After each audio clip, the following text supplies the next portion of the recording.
오늘은 개혁주의 관점에서 그러니까 우리가 지지하고 우리가 지향하고 있는 이 개혁주의, 성경 중심적인 이 개혁주의 관점에서 요한계시록을 어떻게 봐야 될까?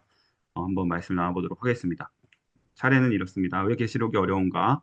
그리고 7번의 반복의 구조를 잠깐 짧게 살펴보고요. 그리고 이제 가장 중요한 부분 중에 하나인 이미와 아직 아니라고 하는 이 부분, 이 단어를 잘 기억하세요. 이미, 그러나, 아직. 이 단어. 그리고 구약의 메아리로서 요한계시록의 역할을 짧게 또 살펴보고 또 이제 가장 궁금하고 이제 가장 관심이 많으신 5번 천년왕국 부분에 대해서 좀 이야기를 나눠볼 겁니다. 그리고 이제 마지막 그러면 이제 미래 예수님이 재림하시고 나서 이 땅은 어떻게 변화가 될 것인가? 새 하늘과 새 땅이 어떤 모습일 것인가에 대해서 이제 살펴보고 마지막 종합 정리하는 시간 갖도록 하겠습니다. 자, 계시록이 어려운 이유는 우리가 해석의 열쇠를 잘 찾기 못하기 때문이다라고 생각해 볼 수 있겠습니다. 계시록에 대해서 우리가 갖고 있는 흔한 오해들이 있죠. 요한계시록 하면 가장 먼저 떠오르는 단어가 무엇인가요? 많은 분들이 아마 이 무서움이다. 이 계시록 하면 참 두렵다. 이런 이야기들 많이 하시죠. 그리고 우리가 아마 익숙한 이야기들 중에 하나가 이제 666, 그죠? 666이라는 단어 많이 들어보셨죠?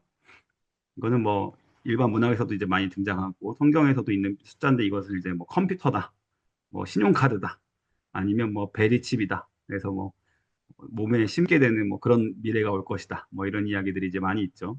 짐승, 재앙, 이제 이 무서운 무시무시한 단어들이 많이 등장하는 것이죠. 자, 이 모든 우리가 두려움을 갖게 되는 그 이유가 바로 미국의 세대주의 영향이 있기 때문에 그렇습니다. 그러니까 우리 교회가 한국 교회가 미국 장로교와 미국 감리교로부터 이제 많은 영향을 받아서 그들로부터 이제 전파가 이제 되었다 보니 미국에서 유행했었던 세대주의적인 그 관점이 우리에게 고스란히 전달이 되어서 우리가 지금 계시록을 잘못 오해하고 있는 부분들이 상당히 많다는 거예요. 그래서 우리가 오늘 좀 잘못된 오해들을 좀 바로잡고 진짜 계시록이 우리에게 말하고자 하는 바가 뭔가 이것에 대해서 좀 살펴보도록 하겠습니다. 우리가 여기서 항상 지양해야 되는 조심해야 되는 입장은 뉴스 편집식으로 계시록을 바라보는 이 사고를 버려야만 합니다. 첫 번째, 그러니까 미래 사건이 이것은 계시록에서 이 사건이겠구나. 오늘날 AI가 뜨는 게 바로 저 666이 아닐까. 오늘날 어떤 우리 주변에 있는 것들을 통해서 이게 오늘날 계시록에서 예언하셨던 그 일이 이뤄지고 있는 것이 아닌가. 이런 식으로 뉴스를 접하면서 뉴스 편집식으로 우리가 바라보는 자세를 좀 어, 고쳐야 되겠고요. 그리고 또 두 번째로 문자적인 해석을 우리가 금해야 합니다. 성경에 있는 많은 내용들을 우리가 문자 그대로 또 헬라어나 원어 그대로 히브리어 원어 그대로 우리가 받아들이고 굉장히 중요하게 여기지만 이 계시록에서만큼은 또 다니엘서라든지 에스겔 이런 예언서 같은 것들은 우리가 문자 그대로 바라보는 것들을 굉장히 조심해야 된다라는 것이죠. 왜냐하면 상징들로 가득한 책이기 때문에 그렇습니다. 그리고 구약에 대한 배경 지식이 부족할 때 이런 오해들이 생기게 되고요. 방금 말씀드렸던 것처럼 상징적인 언어를 문자 그대로 해석하면 안 된다라는 것이죠. 자, 그래서 우리의 해석의 3대 원칙은 성경을 성경으로 해석한다라는 거예요. 이 계시록도 분명히 이 퍼즐 조각들이 다 구약에 이미 있습니다. 그래서 그것들을 가지고 그리스도 중심적으로 바라봐야만 한다라는 것이죠. 그래서 계시록 1장 7절에 구름을 타고 오시리라 이런 말씀, 다니엘서에서 이미 다 비슷하게 예언이 됐던 말씀들이 고스란히 반복되고 있는 것들이 굉장히 많다라는 것을 우리가 뒤에서 살펴보실 텐데요. 그래서 이것이 진짜 예수님이 마치 군둔을 타고 하늘에서 구름 조각 하나를 타고 배추도사 무도사처럼 내려오신다는 게 아니라 어, 상징이다라는 것을 우리가 기억해야 될 필요가 있겠습니다. 자, 그래서 성경은 성경으로 해석한다. 자, 그리고 무엇보다 계시록에 등장하는 많은 숫자들이 있습니다. 7이라는 숫자. 그리고 이 7이 반복이 돼서 나중에 일곱 교회, 일곱 인, 일곱 나팔, 일곱 대접 이런 표현들이 있죠. 이거 다 상징적인 표현들이거든요. 그리고 12라고 하는 이 완전수 중에 하나인 12, 하나님의 백성들을 나타내는 이 숫자를 12지파와 12사도, 그리고 14만 4천이라고 이제 계시록에 표현되어 있는데 이것이 진짜 문자 그대로 14만 4천 명을 말하는 것이 아니다. 이것을 우리가 또 생각해 볼 필요가 있겠죠. 14만 4천 명을 말하는 게 이제 신천지인데 실제 14만 4천 명이 될 것이다. 이단들이 이제 자주 사용하는 이 문자적인 해석입니다. 창조 세계를 의미하고 뭐 한때, 두때, 반때 뭐 이런 표현들 들어보셨죠? 계시록에 3년 반을 표현하는 한때, 두때, 반때 이런 것들 역시 다 상징적인 해석들이다라는 것을 우리가 어, 바라봐야만 하겠습니다. 자, 그래서 이 문자적인 해석을 하는 사람들이 이 14만 4천을 가지고 유대인 선교사들이 14만 4천 명이 안 채워졌기 때문에 예수님이 지금 재림을 못 하시고 있다. 뭐 이렇게 해석을 합니다. 그리고 신천지에서는 14만 4천 명의 신도들이 있어야 된다라고 했다가 14만 4천 명이 이제 돌파하니까 아, 지파별 14만 4천 명이다. 얼마 전에 수정했죠. 그런 식으로 이제 문자적으로 수정하면 안 된다라는 것이죠. 14만 4천 명은 완전한 하나님의 백성들, 유대인들뿐만 아니라 이스라엘, 영적인 이스라엘, 그리고 이방인들, 교회 모두를 상징하는 숫자다라는 것을 우리가 좀 생각을 해보고요.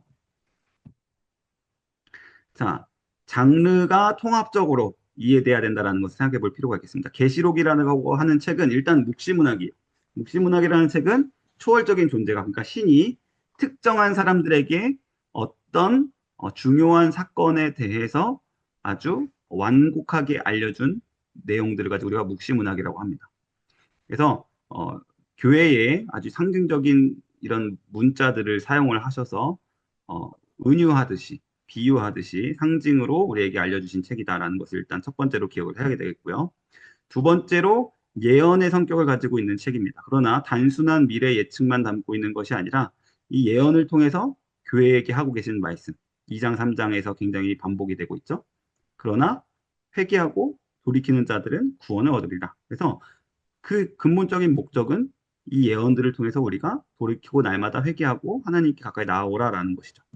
그리고 편지의 성격을 가지고 있습니다. 이 요한계시록은 어쨌든 이 땅의 모든 교회들이 함께 돌아보며 예수 그리스도를 바라보며 어, 그들이 겪게 될 상황과 앞으로의 믿음을 어떻게 지킬 것인가에 대한 촉구적인 설득이 담긴 편지의 내용이다라는 것을 우리가 함께 통합적으로 바라볼 필요가 있겠습니다.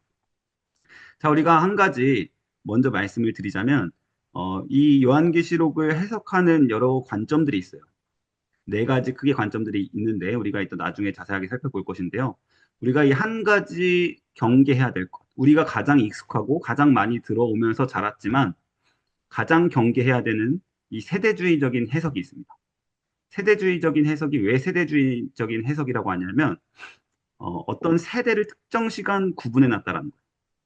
과거 구약의 세대, 그리고 교회 신약의 세대, 그리고 미래 환란의 세대. 이런 식으로 세대들을 구분을 해놓고 그 세대마다 하나님께서 일하시는 방법이 다르다라고 이야기하는 것이 세대주의적인 관점입니다. 우리에게 가장 익숙한 관점이에요. 근데 이것이 가장 성경적이지 않다라는 것을 우리가 오늘 개혁주의적인 해석으로 바로 잡을 것입니다. 이 개혁주의자들 중에서도 여러 가지 해석들이 있긴 한데요. 저는 지금 가장 오늘날 신학교에서 보편적으로 가장 성경적이다라고 가르쳐지고 있는 무천년설을 기반으로 설명을 할 것입니다. 가장 개혁주의적이라고 볼 수 있는 무천년설을 기반으로 해서 이제 설명을 드릴 거예요. 자, 먼저 세대주의적인 해석은 1장 요한계시록 1장 사건을 과거의 일로 해석을 하고요. 2장, 3장 또 역시 교회의 시대, 그리고 4장과 22장까지의 일을 이제 앞으로 있을 시간이 지나면서 이제 점진적으로 일어나게 될 어떤 사건 하나를 가지고 일직선상으로 해석을 해버립니다. 그래서 이 사이사이 모든 시대마다 하나님이 통치하는 방식이 다르시다라고 이제 주장을 하는 것이죠. 아까 말씀드린 것처럼. 자, 그러나 개혁주의적인 주장은 그렇지 않다라는 것이죠. 개혁주의자들은 이 무천년설에 기반한 개혁주의는 22장까지의 말씀 안에서 수많은 반복이 있다라고 이야기를 합니다. 그래서 지금 몇 번의 반복이라고 나와 있죠? 7번. 7번. 네, 같은 내용을 7번 반복하고 있는 사건이 바로 요한계시록이라는 책이다라는 것이 이제 우리의 중요한 한 가지 전제 조건이 되겠습니다. 자, 그래서 1장의 서론은 예수 그리스도의 영광에 대해서 이야기하고 있고 2장과 3장을 하나의 스토리로 그리고 4장서부터 7장까지를 또 두 번째 사이클 스토리로 또 8장서부터 11장까지를 또 하나의 사이클로 12장, 14장까지를 또 하나의 사이클 15장, 16장을 또 하나의 사이클 또 이렇게 17장, 19장을 또 하나의 사이클 20장부터 22장까지를 또 하나의 사이클로 7개로 구분을 해놓고 그것이 지금 계속 반복되고 또 지금 점진적 병행론이라고 표시가 되어 있죠. 네, 병행되어 있지만 점점점점점 계시가 분명해지고 있는 하나의 사건을 일곱 가지로 다루고 있는 책이 바로 요한계시록이다라고 보는 입장인 거예요. 그러니까 세대주의랑은 다르죠. 세대주의는 이제 점점점점 세대가 이렇게 22장까지 시간 순서로 이렇게 일어날 것이다라고 주장하는 게 세대주의고, 우리가 보는 개혁주의적인 무천년적인 해석은 일곱 번의 사이클이 반복된다는 것을 이제 강조를 하는 것입니다. 자, 그래서 자, 이게 왜 우리가 일곱 번의 사이클이라고 이야기하냐라고 보면 이 일곱 번의 사이클 동안 비슷한 표현들이 굉장히 많기 때문에 그렇다라는 것을 볼 수 있어요. 보좌에 함께 앉는 장면. 3장에 나오는 표현이거든요. 또 6장에 이미 그 어린 양의 진노의 큰 날이라고 예수님이 이 땅을 심판하시는 그 표현이 벌써 등장을 합니다. 6장에서. 자, 11장에서 세상의 나라들이 주의 나라가 됐다.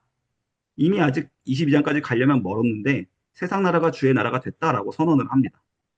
그리고 14장에서도 추수의 때에 대해서 이야기를 하고 수확에 대해서 분명히 이야기를 합니다. 그래서 이제 후반부에 가야지 이제 뭐 재림이 있고 후반부에 가야만 진짜 추수의 때다 이렇게 볼 수만은 없다라는 것이죠. 그래서 이런 표현들을 통해서 아, 계시록은 여러 가지 현재와 미래를 막 오가면서 여러 번 같은 이야기를 하고 있구나라고 우리가 보는 것입니다. 자, 그래서 1, 2구역, 1, 2번 사이클 안에 그런데 이제 좀 점진적인 그 변화는 있어요. 조금 더 분명해지고 좀 확장되는 그런 스토리들이 있거든요.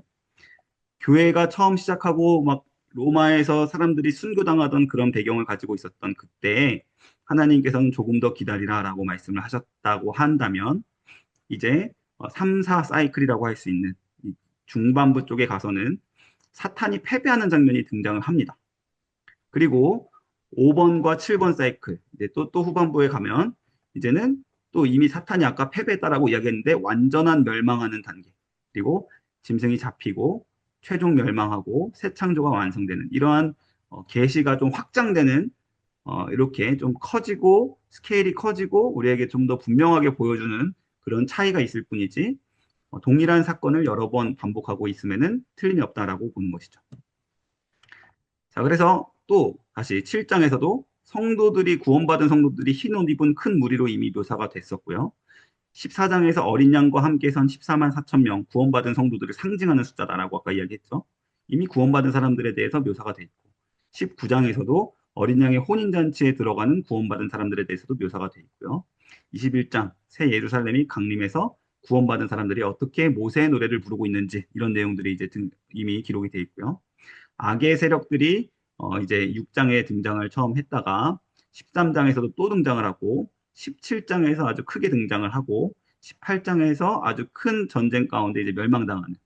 그러니까 여러 번 등장하는 것이 아니라 한 번 크게 등장해서 그 악의 세력과의 싸움을 여러 번 기록하고 있다는 것을 볼 수 있습니다.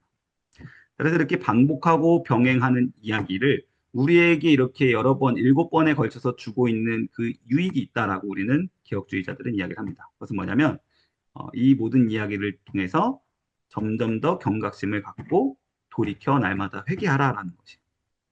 점점 더 선명해지는 이 심판의 모습들을 보면서 돌이켜 회개하고 귀 있는 자가 듣고 돌이키라는 그런 목적이 있다라는 것입니다. 그럼 이제 세 번째 주제, 이제 가장 중요한 세 번째 주제를 좀 살펴보도록 하겠습니다.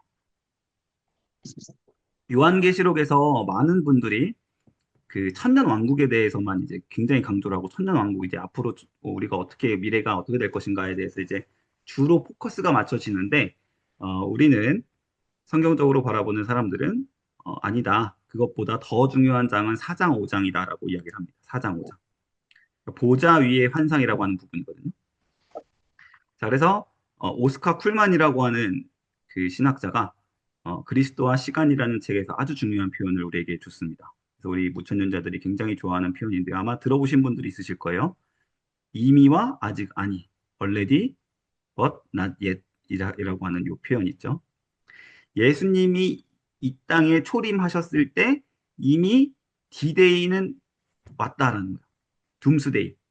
이미 사탄의 세력이 결박을 당했고 이제 사탄의 영향은 굉장히 이제 제한적일 수밖에 없다. 결정적인 예수님의 십자가 죽음과 부활로 인해서 우리는 이제 승리를 얻었다. 예수님을 믿는 사람들. 그런데 예수님이 재림하셔서 다시 오시기 전까지 우리의 구원이 완성된 것은 아니다. Not yet. 그래서 재림의 때를 기다리고 있는 현재의 긴장 상태. 이것을 우리가 이미 그러나 아직이라고 이야기를 하는 거예요. 그래서 구원받은 성도라고 하면서 왜 저래? 교회가 왜 그것밖에 못해? 라고 하는 그 세상 사람들의 공격에 대해서 우리가 할 수 있는 유일한 말, 이미 그러나 아직이라는 것이죠. 우리는 구원받았어. 그러나 아직 완성되지 못했을 뿐이야. 역사적으로 완벽한 교회가 없었고 완벽한 성도로는 존재할 수 없어. 하지만 그럼에도 불구하고 4장 5장에서 지금도 보좌 위에서 다스리고 계시는 그분이 나를 통치하셔. 우리 교회를 통치하셔. 그것이 우리의 유일한 소망입니다. 그것을 바라보라고 하는 책이 바로 요한계시록이다라는 것이죠. 자, 그래서 계시록 4장 5장에서 보좌의 환상이 굉장히 중요하게 이 두 장을 걸쳐서 설명이 됩니다. 하늘 보좌에서 하나 예수님께서 어린 양으로 묘사되시는 예수님께서 지금 경배받으시고 있다라는 거예요. 이 땅 가운데는 지금 환란이 있고 고난이 있는 것으로 묘사되지만 동시에 지금 하늘에서 예수님은 좌정하고 다스리고 계시는 분이시다라는 것입니다. 자, 그래서 모든 역사의 중심에 지금도 다스리시는 하나님의 보좌가 굳건하게 서 있다라는 것을 우리가 바라봐야 한다는 것이죠. 그리고 그것이 분명히 언젠가 완성이 될 것이 온다. 지금은 우리는 이 모양이지만, 지금 교회는 아직 부족하지만 예수님이 다시 오시는 재림의 때 완성이 될 것이다라는 것을 바라보게 하는 것이죠. 그래서 5장에서 보시면 책을 펼자가 누군가라고 할 때 그 어린 양, 보좌에 앉아 계시던 어린 양이 바로 그 책을 펼 자이시다라고 이야기하면서 그분이 이미 승리하셨다라고 과거적으로 선언을 하고 있어요. 근데 지금 보좌에 앉아 계신다라고 이야기를 하고 있는 것이죠. 그래서 계시록 5장 9절부터 이 10절 말씀 굉장히 중요한 말씀이죠. 사람들을 그의 피로 사서 하나님께 드리셨다. 그리고 그들로 우리 하나님 앞에서 나라와 제사장들을 삼으셨다. 과거적인 표현으로 이미 다 이루어진 것임을 이야기를 하십니다. 미래에 있을 어떤 일이 아니라 이미 예수님께서 우리를 그렇게 구원하셨다라는 선언이에요. 그러나 아직 완성은 아니다라는 것이죠. 그래서 이 땅에서 우리 교회는 여전히 싸우고 있는 교회다라고 볼 수 있겠어요.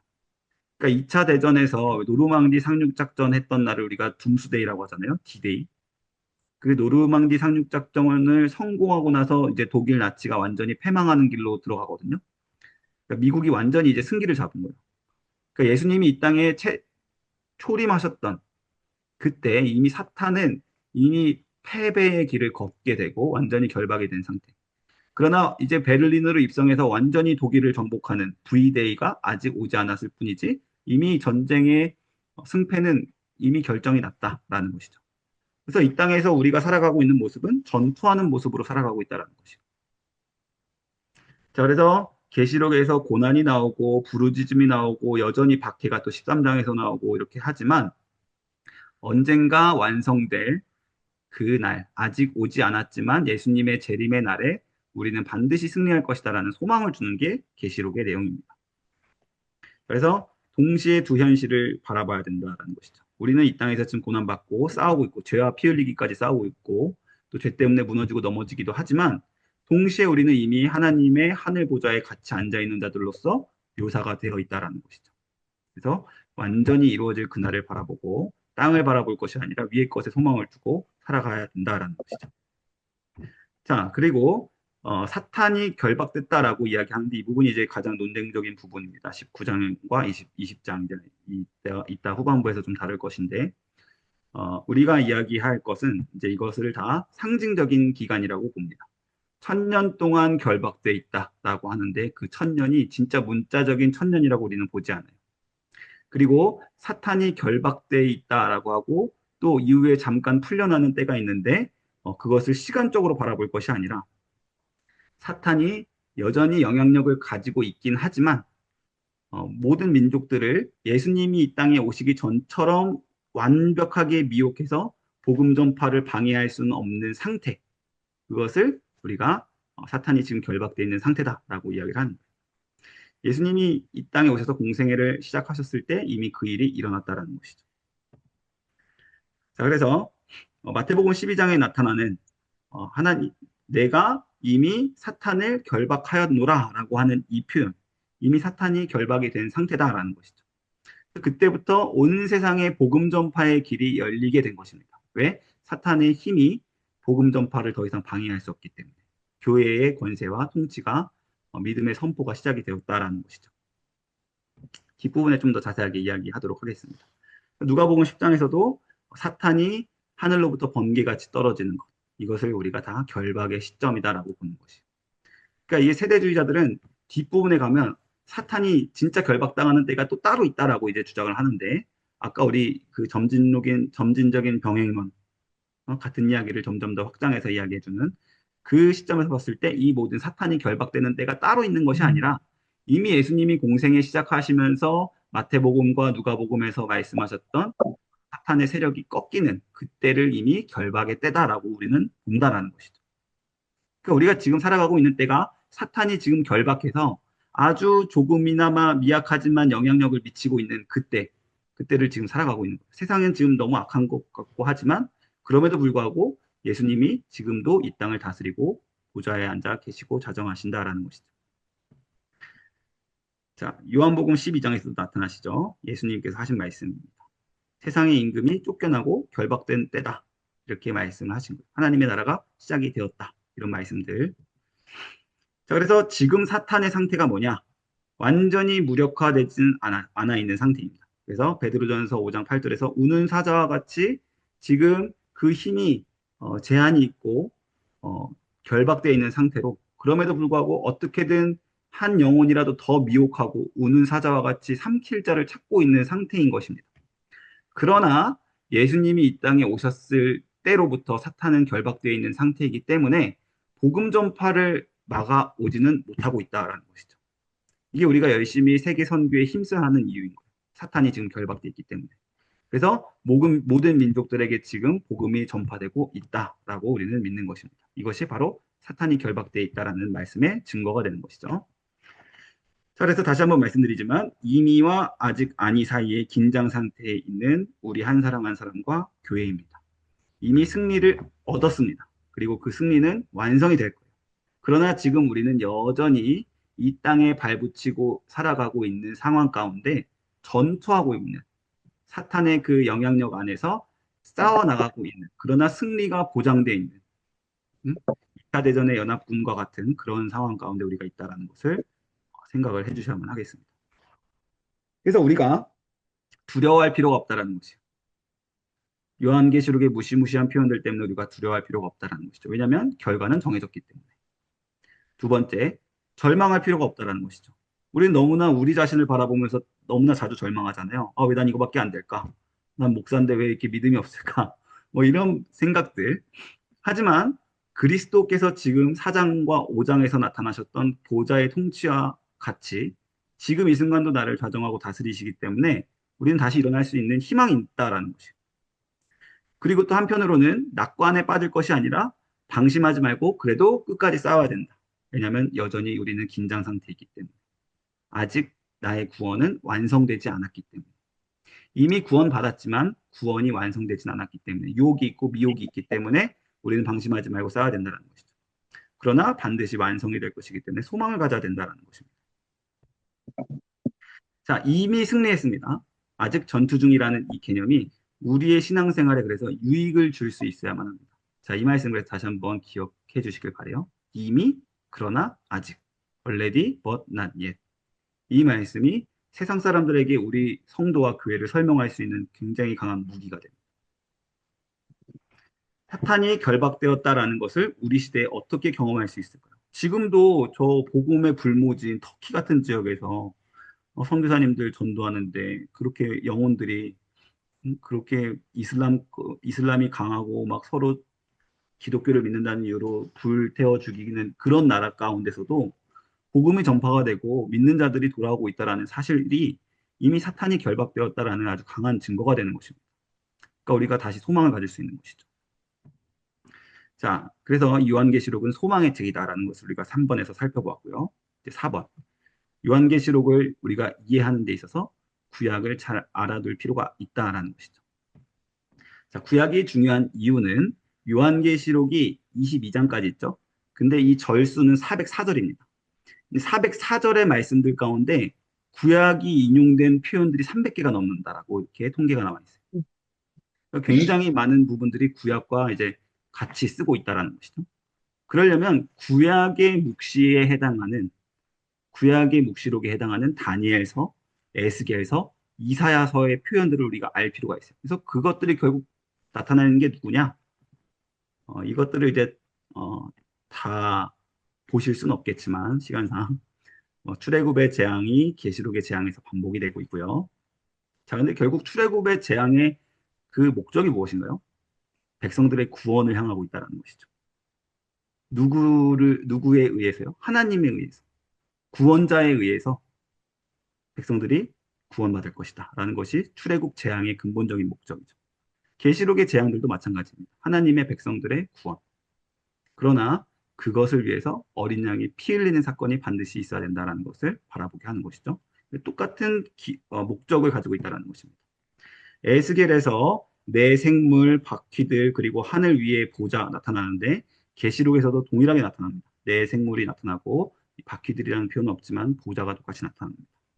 에스겔에서 이 환상은 이제 오실 그리스도께서 다스리게 될 소망을 나타내는 표현이었다면 계시록은 지금 이미 오셨던 예수 그리스도께서 구원자 메시아께서 지금 우리를 다스리고 있다라는 소망의 메시지였습니다. 자, 에스겔에서 새 성전을 측량하는 환상이 있고요. 생명수 강이 흐르는 환상이 있는데 계시록에서 똑같이 나옵니다. 근데 여기서는 새 성전이 등장하지 않고 새 예루살렘을 측량하는 장면으로 바뀌게 돼요. 이게 계시록에서 조금 더 이제 의미가 확장이 되고 조금 변화가 있었던 것이죠. 생명수 강이 동일하게 흐르고 에스겔에서는 성전이 있지만 계시록에는 성전이 없습니다. 왜냐하면 최종적으로 예수님이 재림하실 때 하나님과 어린 양 예수님이 우리의 성전이 되시기 때문에 더 이상 이 새하늘과 새 땅에 성전이 필요가 없는 거예요. 그분이 충만하게 우리 가운데 거하시기 때문에. 그래서 에스겔이 바라봤던 새 성전 측량은 예수님의 초림을 대망하게 하는 것이죠. 예수님이 오셔서 우리 마음속에 새로운 성전이 지어질 거야라는 것을 이제 바라보게 했다면 계시록은 이제 성전을 측량하는 것이 아니라 성전이 이미 우리와 완전히 가운데 우리 안에 완벽하게 함께 하시기 때문에 이제 그때는 새 예루살렘 나라가 회복되는 그런 환상으로 변하게 됐다라는 것입니다. 다니엘서에서 인자, 계시록에서도 역시 똑같이 인자로 하늘에서부터 오신다라고 묘사가 되어 있고요. 모든 권세를 받으시고 오신다. 영원한 나라를 세우러 오신다라고 동일하게 표현이 되어 있습니다. 자, 이사야에서도 새 창조에 대해서 이야기하는데 계시록에서도 새 창조에 대해서 동일하게 이야기를 합니다. 그래서 굉장히 표현들이 비슷한 부분들이 많죠. 보라, 내가 새하늘과 새 땅을 창조하노니 새하늘과 새 땅을 보니 이전 것은 기억되지도 않고 처음 것들이 다 지나갔습니다. 우는 소리가 다시 들리지 않을 것이라. 근데 계시록에서 이게 좀 한 가지 다른 점은 다시 사망하는 일이 없다라고 기록이 되어 있죠. 확장이 된 것이죠. 좀 더 확장이 된 것입니다. 그래서 어, 이사야에서는 아직 죽음이 남아있지만 계시록에서는 죽음 자체가 사라지는 완벽한 예수님의 오심에 대해서 그 의미가 확장되고 있다는 것입니다. 그래서 구약의 메아리로서 요한계시록이 기록이 되어 있다는 것이요. 이미 구약에서도 바라봤었던 예수님의 오심에 대해서 요한계시록에서도 이미 예수님 오셨고 하늘에 가셨는데 또 오신다. 재림을 바라보고 똑같이 그 표현을 썼다라는 것이요. 이것이 우리에게 주는 의미가 뭐냐? 계시록은 어떤 이 땅에서 일어나는 어떤 불안정한 현실들, 뭐 두려운 어떤 미래들, 이것을 바라보라라고 우리에게 주신 책이 아니라 구약에서나 지금에서나 오직 한 분 예수 그리스도를 바라봐야 된다라고 이야기를 하고 있다라는 거예요. 이게 결론입니다. 구약에서 똑같이 묘사됐던 예수님, 그리고 신약에서 지금 계시록에서 다시 똑같이 강조되고 묘사되고 있는 예수님. 오직 한 분 예수님을 통해서 일어나게 될 일을 집중해야 된다라는 것이 그 목적이죠. 자, 그래서 구약을 알고 계시록을 읽어야 이 성경이 완전하다라는 것을 우리가 볼 수 있습니다. 음, 자, 이제 가장 중요하고 또 말이 많은 천년왕국에 대해서 좀 살펴보도록 할게요.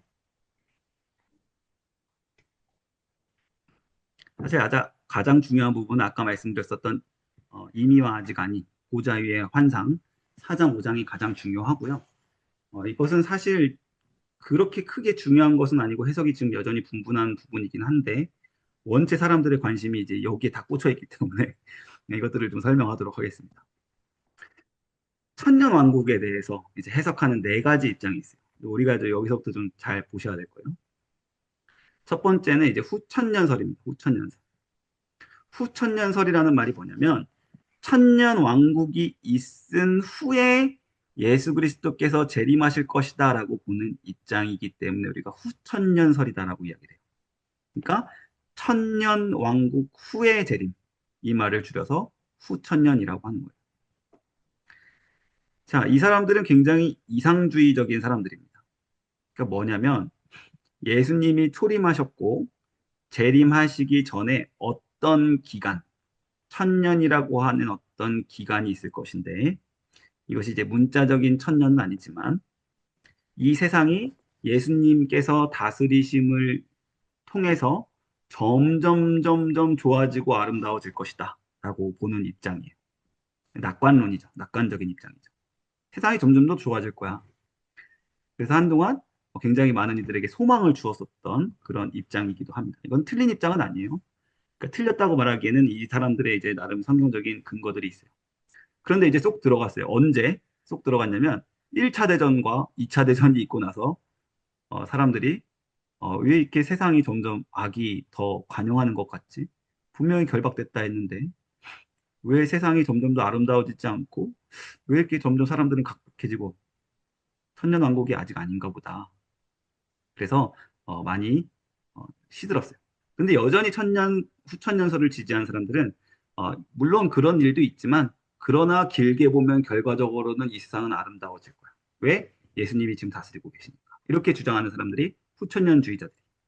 그러니까 후천년의 모든 부분이 다 틀렸다고는 할 수는 없는 거죠.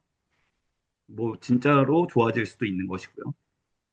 그래서 이 천년 왕국 마지막 끝 무렵에 곡과 마곡의 전쟁이 일어납니다. 사탄의 미혹을 받은 많은 사람들이 교회와 성도들을 대적해서 일어나는 전쟁이 일어나요. 이 곡과 마곡의 전쟁은 모든 천년설의 이제 마지막 부분에 이제 등장을 하는 것이죠. 그리고 그 전쟁을 이제 예수 그리스도께서 재림하시고 끝을 내시고 신자들과 불신자들이 같이 부활한다.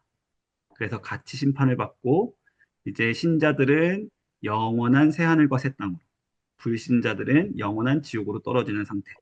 이게 후천년자들이 주장하는 이제 미래의 모습인 것이죠. 자, 그 다음에 가장 경계해야 되고, 하지만 우리에게 가장 익숙하고, 우리가 좀 많이 들어왔었던 세대주의 전천년에 대해서 살펴보도록 하겠습니다. 이게 바로 세대주의 전천년설이라는 거예요. 자, 예수님이 초림하시고 나서 교회의 시대가 왔다라고 인정을 하거든요. 근데 예수님이 언젠가 공중에서 재림하신다라고 이야기해요. 그러니까 이 사람들은 예수님의 재림을 두 번에 걸쳐서 이야기를 합니다. 그러니까 왜 두 번에 걸쳐서 얘기하냐면 요한계시록 1장부터 22장 아까 말씀드렸었죠.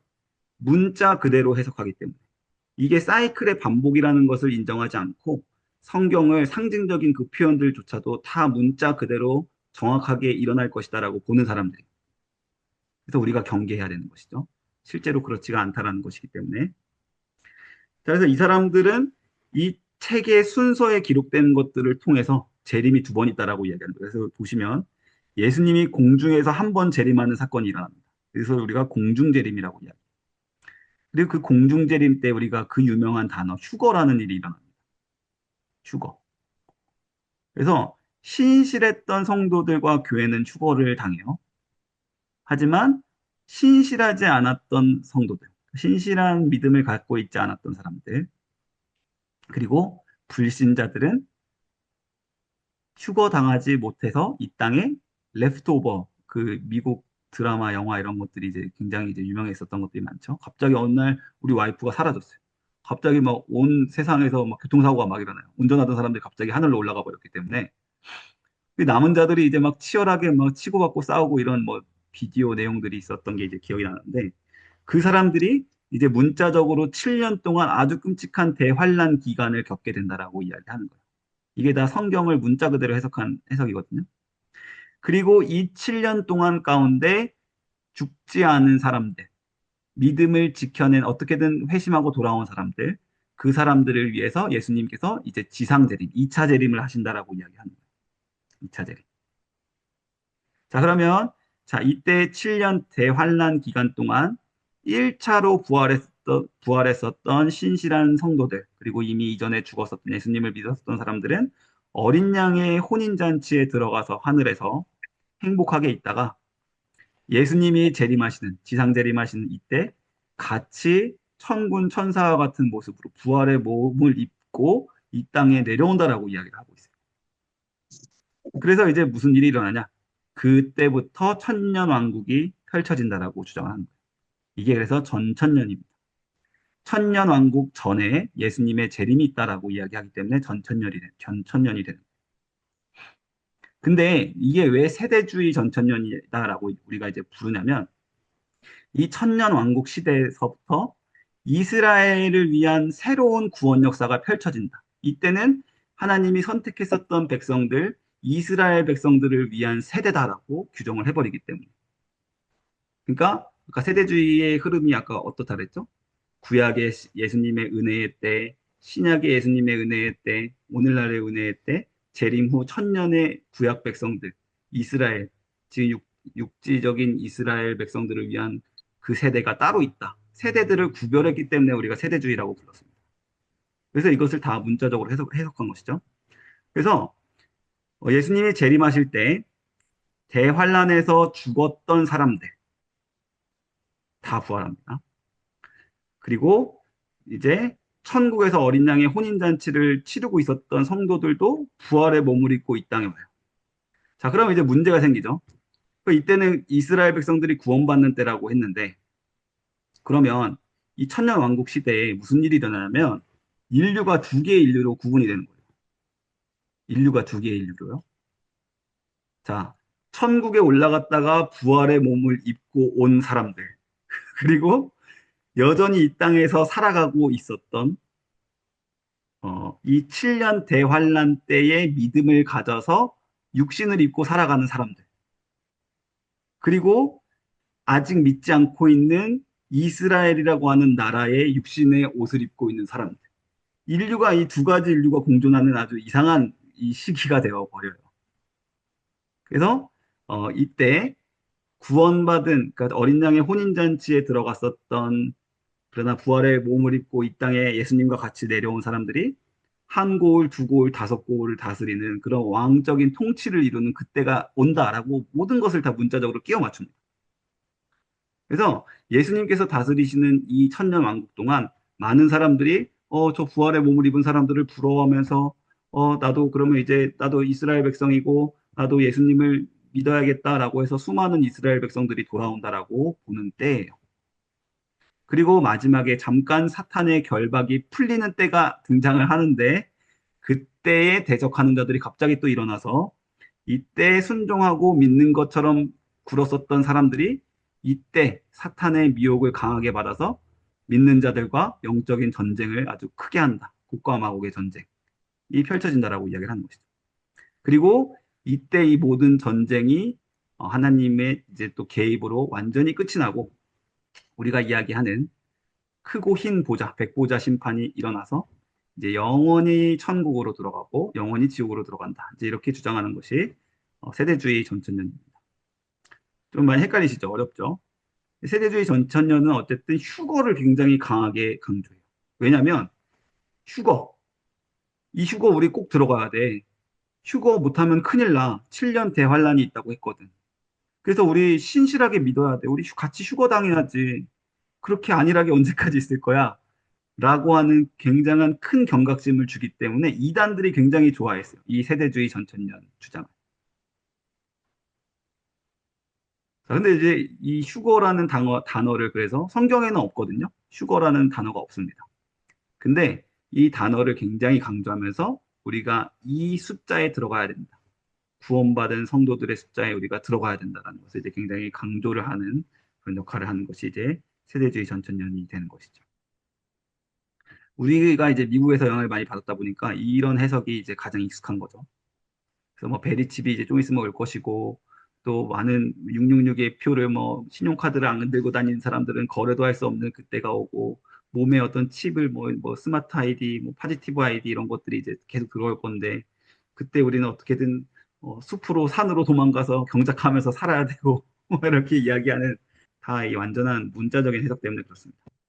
자, 근데 이제 역사적인 전천년에 대해서 좀 살펴보도록 하겠습니다. 이거 역시 이제 전천년이에요. 전천년이라고 하는 이유는 천년 왕국이 있기 전에 재림이 있을 것이다. 천년 왕국 전에 재림이 있다라고 하기 때문에 전천년설은 똑같은데요. 세대를 구별하진 않아요. 그러니까 이 천년 왕국 세대가 이스라엘을 위한 새로운 은혜의 때다라고 보지 않는다라는 거예요. 자, 그러면 이 역사적인 전천년을 지금도 주장하시는 분들이 많고, 잘못된 것은 아니에요. 근데 우리가 이것을 왜 구분해서 역사적인 전천년이냐라고 부르냐면, 초대 교부들, 초대 교부들이 이것을 많이 주장했어요. 그러니까 초대교회의 우리가 상황을 좀 기억해 보실 필요가 있겠죠. 예수님을 믿고 교회 시대가 열렸는데, 로마에서 대대적으로 박해됐어요. 예수님 다시 오신다고 했는데, 언제 오실지 모르겠어요. 7년? 7년 지났는데, 그래서 7년을 절대 문자적으로 보지 않습니다. 그냥 환란의 때가 있구나. 교회는 이 환란의 때를 지나야 되는 거구나. 그러나 우리가 여러분 조금만 참읍시다. 예수님 분명히 우리에게 약속하셨잖아요. 얼마 전에 베드로 사도도 그랬고요. 우리에게 가르쳐 주신 가르침이 있잖아요. 예수님 곧 오신다고 했어요. 우리 교회는 이 환란의 때를 반드시 지나고 예수님이 재림하시는 그날 천년의 왕국의 상태로 들어갈 것입니다. 사람들이 이것을 굉장히 소망하고 굉장히 위로로 삼았어요. 그래서 역사적으로 사람들이 초대교회 성도들이 가장 많이 붙들었던 그런 전천년설이다라고 해서 역사적 전천년설이다라고 부르게 된 것입니다. 자, 그래서 자, 예수님이 재림하시게 되는 그때 이미 죽었던 사람들 그리고 그 땅에서 예수님을 믿고 있었던 살아있던 사람들 모두가 다 하늘로 들어 올림을 받는다라고 이야기를 해요. 근데 들어 올리자마자 바로 다시 이 땅에 내려온다라고 이야기합니다. 바로 유턴이에요, 유턴. 그러니까 역사적인 세대주의는 역사적인 전천년설은 바로 유턴해서 바로 이 땅을 다스리게 하신다라는 거예요. 이 땅에 남아있는 사람들은 믿지 않고 있었던 사람들, 불신자들이 남아있다라고 이야기해요. 그런데 어쨌든 모습은 천년왕국의 모습은 이 세대주의 전천년설과 비슷하죠. 그러니까 두 종류의 인류가 존재한다라는 거예요. 그 같은 시기에.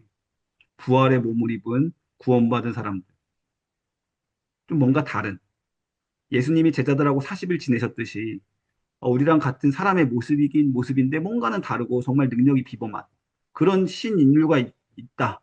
그리고 또 한 인류는 여전히 죄의 육신의 몸을 입고 있는 인류가 있다라고 이제 주장을 하는 거예요. 그래서 이제 이것에 대해서 진짜 이게 맞아? 라고 이제 의문을 주장했던 사람이 있죠. 그게 바로 어거스틴이라고 하는 사람입니다. 우리가 아주 유명한 사람이죠. 어거스틴이라는 이름을 좀 기억을 해 두셔야 되는데, 그래서 좀 아닌 것 같다. 그래서 바른 해석이 아닐 것 같다라고 이제 무천년이라고 하는 이제 지금 우리가 배우고 있는 무천년자들이 이제 등장을 하는 거예요. 천년 왕국은 실제로 존재하는 기간이 아니라 초림과 재림 때까지 모든 이 교회 시대를 천년 왕국이라고 하는 거야. 천년 왕국이 따로 존재하는 게 아니야. 이미 하나님께서 보좌에서 다스리고 계시고 지금 악하기도 하지만 하나님께서 우리 마음도 좌정하에서 다스리고 계시고 교회도 다스리고 계시고 이 땅에 복음 전파가 계속 일어나는 것들을 보니 이미 천년 왕국은 지금이야. 따로 천년이 존재하는 게 아니야. 라고 주장하는 사람들인 거죠. 신인류와 옛날 인류, 이 두 인류가 공존하는 시기가 존재하는 것이 아니라 지금 우리가 육신을 입고 겉으로 봤을 때 똑같은 사람들, 한 인류가 공존하고 있는 지금 이 시기. 그러나 우리 마음속에 그 보좌에서 심판하신 하나님이 있냐 없냐만 차이가 있는 그 두 시기가 있다라는 것이죠. 그래서 이 무천년설을 저는 개인적으로 지지를 합니다. 저는 학교에서 이렇게 배웠고요. 하지만 우리 목사님들 가운데서도 다른 의견을 가지고 계신 분들도 있고 뭐 크게 잘못된 것은 아니에요.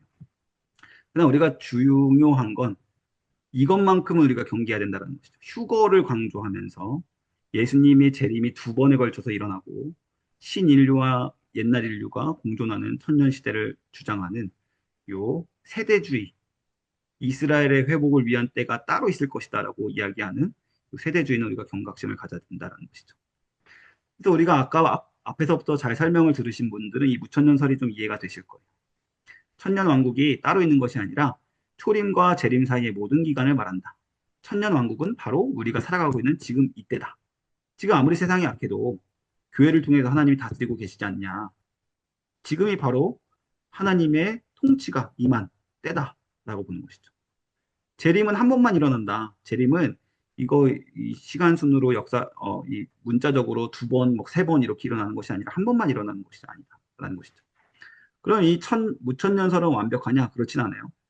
무천년설은 종종 사람들에게 너무 비관적으로 세상을 바라보는 것이 아니냐라는 얘기를 듣습니다. 왜? 천년왕국의 소망을 빼앗아 가버리기 때문에. 천년왕국 돼서 나도 정말 그 다스리고 통치하고 부활의 몸을 입고 저 불신자들 앞에서 내가 정말 이렇게 상급을 받는 모습을 보여주는 것을 소망으로 하고 있었던 수많은 박해당했던 순교당했던 그 사람들에게 아주 큰 위로가 될 그 천년왕국을 왜 마음대로 없다고 해버리냐. 이제 이런 약점이 있어요. 그리고 어, 요한계시록 20장에 보시면 사탄이 결박되는 이야기가 나오거든요. 자, 근데 우리가 아까 그 사탄이 결박되는 이야기가 예수님이 이 땅에 오셔서 공생의 사역을 시작하셨을 때라고 이미 정했잖아요. 근데 갑자기 20장에 나타나서 그 이야기를 또 다룬다고? 그러니까 이 사람들은 이제 사이클을 잘 이해하지 못한 사람들이 이렇게 비판하는 거죠. 그리고 로마서 8장, 9장이라든지 다른 책에서 이스라엘이라고 하는 나라가 회복된다고 했는데 분명히 나라의 회복을 분명히 이야기하고 있는데 그럼 이스라엘 백성들은 언제 회복되냐? 천년왕국이 없으면 천년왕국이 있어야 회복되는 거 아니냐라고 이제 이야기를 하는 것들이죠. 근데 우리가 이야기하는 것은 지금 이 시기에도 이스라엘의 회복은 일어나고 있다라고 보는 거예요. 제가 예전에도 말씀드린 적 있지만 이미 이스라엘 안에 메시아닉 주들이 있어요. 그죠? 나사렛이라고 하는 그 시골 동네에 모여 사는 예수님을 믿는 유대인들이 이미 분명히 존재하고 있다라는 거예요. 그리고 세계 전체 도처에 있는 유대인들 가운데서 기독교로 개종한 사람들도 굉장히 많다라는 것을 통해서 이미 예언했던 그때는 이미 이루어지고 있다라고 보는 것이 이제 무천년주의자들의 입장인 것입니다. 그래서 우리가 이야기하는 것은 마지막 날 예수님의 재림이 임박했을 때 전 세계적으로 믿는 자들을 방해하고 박해하는 일은 있다. 그건 인정이요. 그러니까 그것을 가지고 우리가 곡과 마곡의 전쟁이라고 합니다. 그런 시대가 분명히 오긴 올 것이다. 민족이 민족을 대적하고 나라가 나라를 대항하며 싸우고 서로를 잡아 죽이겠으며 사랑이 식어지는 그때는 온다. 그러나 그 모든 것들을 예수님의 재림, 한 번의 재림 한 번으로 모든 것이 끝이 나고 모든 신자들이 부활하고 죽었던 사람들도 부활하고 이 땅에 살아있던 사람들도 하늘로 올라가서 바로 부활의 몸을 입게 된다. 그리고 자, 그다음에 이제 중요한데 내려와서 이제 영원한 시간에 들어간다라고 이제 이야기를 하는데 자, 이 무천년적인 해설을 이제 주장하는 것들, 지지하는 것들을 좀 살펴보시면 계시록 20장 후반부인데 사탄이 결박됐다라는 이야기가 또 나왔다 그랬죠. 아까 말씀드렸듯이 예수님의 지상사역 시작을 의미하는 것이다. 왜냐하면 우리는 계시록을 시간적인 기록이라고 보지 않기 때문에 이 천년도 문자적인 천년을 의미하는 것이 아니라 상징적인 것이라 봅니다. 예수님이 지상사역 시작하셨을 때 만국을 미혹하지 못하게 이렇게 결박을 하셨기 때문에 복음이 모든 민족들에게 지금 전파되고 있는 것을 우리가 보고 있지 않느냐. 그러므로 지금이 천년왕국이다라고 주장하는 것이고요. 첫째 부활. 그럼 부활이 첫째 있고 둘째 부활이 있다고 표현한 것을 어떻게 설명할래? 라고 하는 데에 대해서 우리는 순교자들이 살아서 하늘에서 영원히 살아서 지상교회를 위해서 중보하고 함께 예수님의 보좌에 앉아서 이미 그 영광을 누리고 있는 상태를 다스리고 있다라고 이야기를 하는 그런 해석도 있고요. 두 번째는 모든 성도, 지금 이 땅에 있는 모든 성도들이 이미 영적으로 부활한 상태야. 거듭난 상태를 부활한 상태라고 보는 것이죠. 그래서 이미 우리 안에 육신은 죽은 것처럼 죄를 짓지만 우리의 영은 다시 살아났어. 거듭났어. 그래서 예수님께서 우리 안에서 지금 좌정하고 다스리고 계시기 때문에 예수님과 더불어서 지금 이미 우리는 이 땅에서 왕과 제사장으로 왕노릇하고 있어. 라고 주장하는 것이죠. 이게 이제 히브리서의 말씀과도 이제 일맥상통하는 부분인 것인데요. 자, 그래서 첫째 부활을 육체적인 부활이 아니라 거듭남으로 우리는 해석을 하고요. 죽은 자들이 하나님의 아들의 음성을 들을 때, 이때가 바로 지금이다. 영적으로 죽어 있던 자들이 하나님의 음성을 듣고 영적으로 살아나는 거듭남의 때가 오느니 곧 이때라. 이 말씀을 우리가 지금도 일어나고 있는 사건으로 받아들이는 것이죠. 첫째 사망, 영적으로 죽어 있었던 우리의 영혼이 다시 거듭나는, 다시 태어나는 일을 우리 첫째 부활이라고 해석을 합니다. 자, 그리고 아까도 이야기해서 보셨지만 7번의 사이클들을 통해서 20장이 19장 다음 사건을 기록한 것이 아니라라는 증거가 있어요. 이 명백. 음, 19장에 보시면 예수님이 이미 재림을 하시거든요. 그리고 짐승이 멸망을 합니다. 짐승이라고 하는 것은 사탄의 하수인이고 그리고 거짓 선지자들이 다 멸망하면서 사탄의 세력들이 다 멸망하는 일이 이미 19장에서 일어나요. 그리고 20장에 가서 또 사탄이 결박되는 일이 일어나고 20장에서 또 사탄이 또 최종 멸망하는 이야기, 19장에 있었던 이야기가 또 나오거든요. 그래서 이것을 뭐 사탄을 잠깐 묶어놨다가 잠깐 풀어줬다 이렇게 시간순으로 보는 것이 아니라 이미 있었던 일을 조금 더 다르게 강조해서 사이클로 강조하고 있는 거야 라고 우리는 본다는 것이죠. 자, 그래서 이 무천년설이 주는 유익이 있습니다. 이제 거의 다 끝났습니다.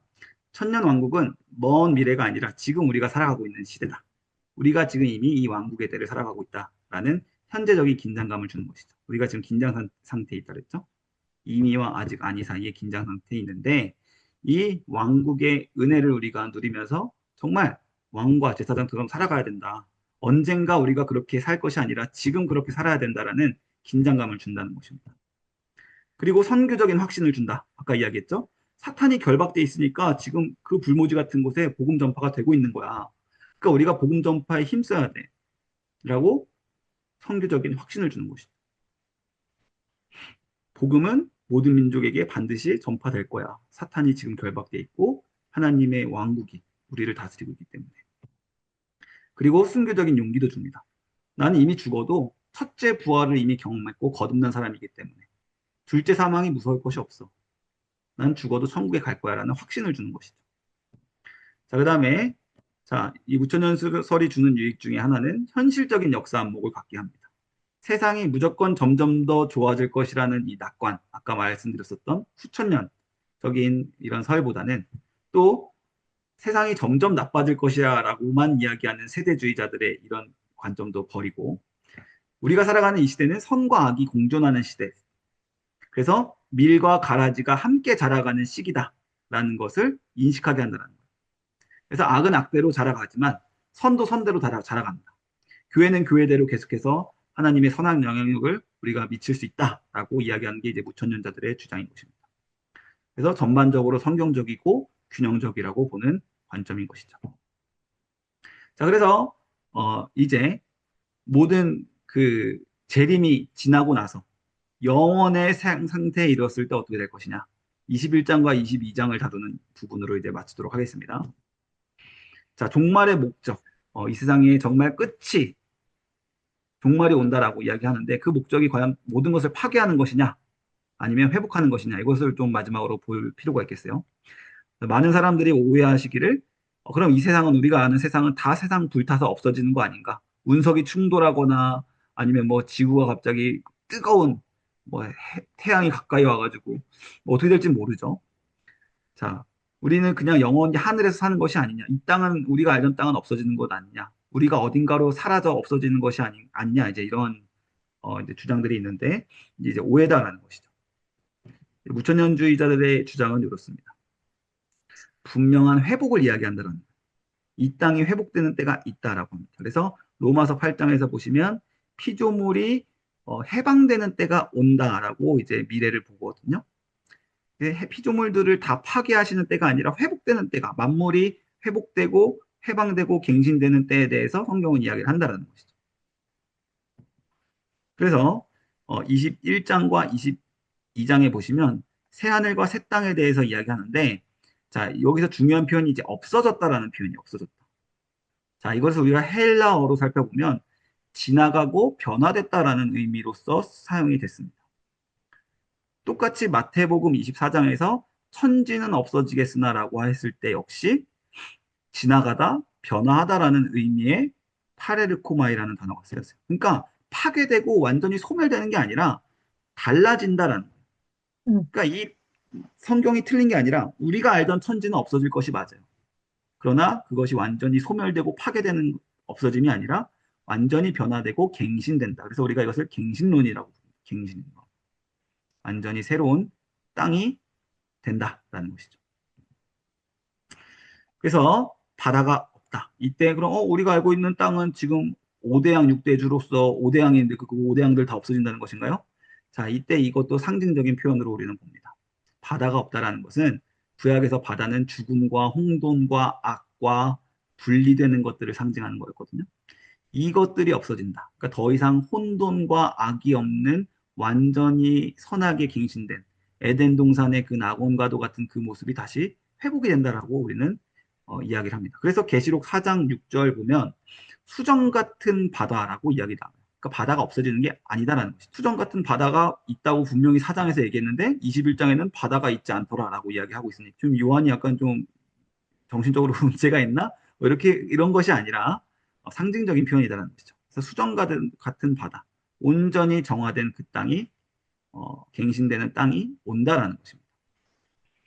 자, 그리고 아까도 이야기했지만 계시록 21장 에스겔과는 비교되는 새 성전이 측량되는 것이 아니라 새 예루살렘이 측량이 되고 성전에 대한 언급이 없습니다. 그래서 성전은 구약에서 하나님이 임재하는 장소를 상징했었는데 이제 완전히 완성될 새 하늘과 새 땅에는 성전이 없다고 하거든요. 그 이유는 하나님이 우리와 함께 하시기 때문에 이제 모든 도시가 모든 이 땅의 나라가 성전이 되기 때문에 더 이상 성전이 어떤 장소적인 공간으로서 필요하지 않다는 것이죠. 자, 그리고 이제 생명수 관과 생명나무에 대해서도 이야기하는데 만국을 치유한다라고 이야기되어 있어요. 그러면 어딘가 만국이 있다라는 얘기겠죠. 우리가 살고 있었던 이 만국의 개념이 그대로 있고 민족들의 개념이 여전히 존재한다라고 이야기하고요. 생명수 강과 생명나무가 그 만국을 치유한다라고 이야기가 되어 있는데 그들을 위한 지속적인 영원한 생명을 공급한다라고 우리가 상징적으로 해석을 합니다. 자, 그래서 이 무천년적인 관점을 통해서 계시록을 어떻게 바라볼 것인가 우리가 좀 길게 이야기를 했는데 그래서 우리가 받아야 될 점은 이 세상이 소멸이 되고 아예 없어지고 우리가 버릴 쓰레기처럼 이 땅에서 막 살면 안 된다라는 것이겠죠. 이 땅의 환경 문제에 대해서 우리가 관심을 가지고 언젠간 정화되고 언젠간 정말 수정과 같은 바다도 같이 깨끗해질 이 땅을 고대하면서 우리가 이런 사회, 문화, 또 모든 이 지구의 환경 이런 문제에도 열심히 관심을 가지고 기독교적으로 살아야 된다는 것을 우리가 함의할 수 있는 거예요. 자, 문화사명, 만국의 영광과 존귀가 그때 있을 것이다라고 이야기하면서 이 땅에 하나님께서 우리에게 주신 달란트, 은사들을 가지고 예술과 과학과 기술을 발전시키는 일이 결코 악한 일이 아니라 만국의 영광과 하나님이 우리에게 주신 그 능력들을 사용해서 영광을 돌리는 일에 우리는 힘써야 된다. 어떤 사람들은 이 모든 것들이 다 없어질 것인데 다 부정한 것들이다 이렇게 이야기하시는 분들이 있거든요. 그렇지 않다라는 것이죠. 자, 민족들이 구별돼 있다. 모든 민족들에 대해서 다시 한번 이야기하는 걸 보면서 우리가 정체성을 가지고 있겠구나. 나는 한국 사람으로 죽겠구나. 한국 사람으로 새하늘과 새 땅에 또 살겠구나. 이런 것들을 우리가 기억을 하면서 또 사랑했던 사람들, 이미 죽었던 우리의 가족들, 예수님 믿고 지금 천국에 올라가 있는 그 낙원에 영혼만 올라가 있는 그 사람들이 언젠가 이 땅에 다시 내려와서 우리가 이 땅에서 같이 살았던 것보다 더 행복하고 더 기쁘게, 더 완전하게 같이 교제하는 순간이 오겠구나. 이것을 좀 생각해 볼 수 있겠죠. 더 깊고 온전한 교제로 갈 수 있다. 자, 그래서 또 소망 가운데 현대를 살 수 있다는 것을 기억해야겠죠. 위의 것을 찾으라. 땅에 있는 지체를 죽이라. 그러니까 죄에 대해서 우리가 싸우고 그날이 올 것을 선한 것을 소망하면서 살아가야 된다는 것이죠. 자, 그래서 정리하고 마치도록 하겠습니다. 자, 개혁주의를 따른 이 요한계시록의 핵심 메시지는 이미 승리하신 어린 양이 지금도 통치하고 계시고 반드시 모든 것을 새롭게 하실 날이 온다. 아직 이루어지지 않았지만 이미와 아직 아니 사이에 우리가 있지만 소망을 바라보고 살자라는 것이 요한계시록의 진짜 목적이다라는 것입니다. 자, 그래서 우리는 체크리스트를 좀 살펴볼 필요가 있겠어요. 하나님보다 내가 더 두려워하고 사랑하는 것은 없는가? 이런 것들을 돌아볼 필요가 있겠죠. 그래서 지금도 돌이키라라고 말씀하시는 이 7번의 사이클들의 이야기를 통해서 우리가 날마다 돌이켜야 된다는 것이죠. 내가 하나님보다 더 사랑하는 것은 없나? 내가 하나님보다 더 두려워하는 것은 없나? 그리고 내 정체성을 진짜 예수님 안에서 찾는가? 나는 일상에서 승리를 경험하면서 살아가고 있는가? 너무 패배주의에 쩌들어 살고 있지는 않은가? 죄 짓는 것을 너무나 당연하게 생각하고 있지 않은가? 그러나 계시록은 늘 우리에게 다시 회개하고 돌이키라고 말씀하시고 우리 안에 통치하신다고 말씀하시기 때문에 개인적으로 소망을 품어야 한다는 것이죠. 교회적인 차원에서도 마찬가지입니다. 승리주의에 빠져 있진 않은가. 그러나 우리의 구원은 아직 완성이 되지 않았다는 것을 기억을 해야겠고요. 도피주의에 빠져 있진 않은가.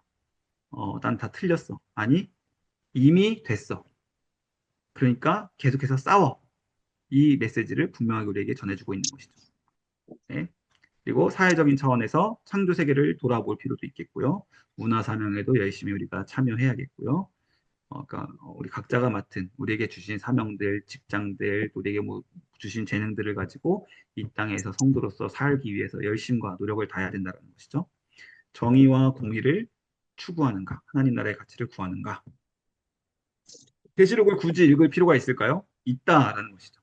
현재 고난이 있지만 하나님이 다스리시고 언젠가 승리해 주신다라는 그 분명한 메시지를 우리에게 주시기 때문에 고난 중에 위로받기 위한 책으로 우리가 읽어야 합니다. 그리스도의 승리를 확신하고 그리스도 중심적으로 읽어야만 하겠고요. 또 이 땅에는 분명히 악도 같이 공존한다.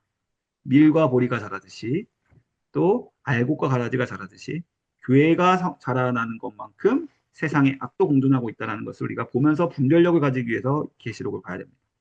그러나 그 가운데서 소망을 갖기 위해서 계시록을 봐야 됩니다. 자, 이런 강의를 이제 마치도록 하겠습니다. 계시록에 대해서 시각이 좀 바뀌셨기를 바랍니다. 또 가장 위로가 되는 뭐 문구나 개념에 대해서 한번 생각해 보시면 좋겠고요. 앞으로 계시록을 읽으실 때 너무 두려움을 쥐어짜면서 읽으실 필요도 없고 내가 휴거당하지 못하면 어떡하지? 이런 생각을 하실 필요도 없다라는 것을 이야기하고 싶습니다. 음, 그래서 우리가 지금 전투하는 교회, 이미와 아직 아니 사이에서 싸우고 있는 우리가 어떤 역할을 해 나가야 될 것인가? 나는 이 땅에서 하나님이 회복해 나가실 이 땅에 나중에 우리가 영원히 살게 될 텐데 우리가 알고 있는 이 땅은 완전히 변화돼서 새로운 땅이 될 것인데 그 땅에서 나는 정말 나의 정체성을 가지고 살기 위해서 지금 나는 어떻게 살아가야 될 것인가? 이런 것들을 함께 생각해 볼 필요가 있겠습니다. 자, 긴 시간 말씀 들어주셔서 감사하고요.